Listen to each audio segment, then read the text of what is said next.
for shuffling your schedule for us, Jim Ryan. You're Hey, no problem.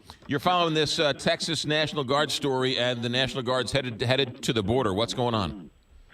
Yeah, it's a kind of a gradual deployment. We have to assume that along Texas border, there are already 100 National Guard troops. They've been there for a long time. They work in a support role to the Customs and Border Protection officers who are there.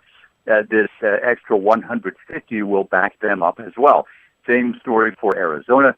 New Mexico also has said that it would comply with the National Guard deployment, not so much for California. And interestingly, Missouri's governor said that he'd be willing to send National Guard troops from your state down to the border with Mexico as well. So it's kind of a political decision based on the leanings of any state's governor. Who's paying for this? Is the federal government picking up the check? Yes, it is. That's been the history of these things, that the feds, they foot the bill for this. It's a federal effort, and until the states aren't asked to bear that cost. Now, the National Guard troops, they're allowed to assist the current border troops? How much are the National Guard troops allowed to do? Well, they're going to act in surveillance roles. They are support. They'll work in the offices, and they'll free up the Customs and Border Protection to do their job. But there's really legally not a lot they can do. They can't take people into custody.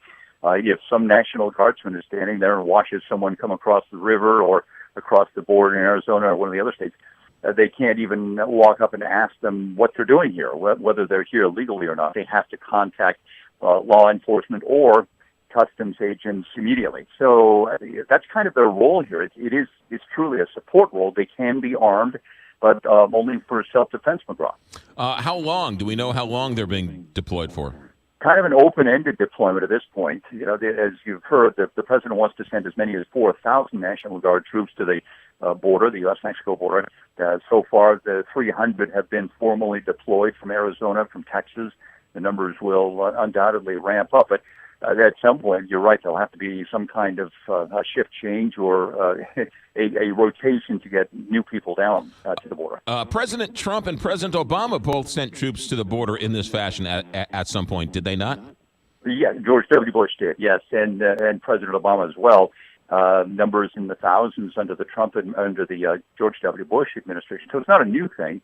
And in fact, a lot of these National Guardsmen have had experience in doing this before. So yes, it's not something that this is the first time it's happened. That's not the case at all. In fact, as I say, dozens and dozens are constantly stationed along the Texas border. Yeah. Jim Ryan, ABC News correspondent. Thanks, Jim. Have a good day. Thanks, McGraw.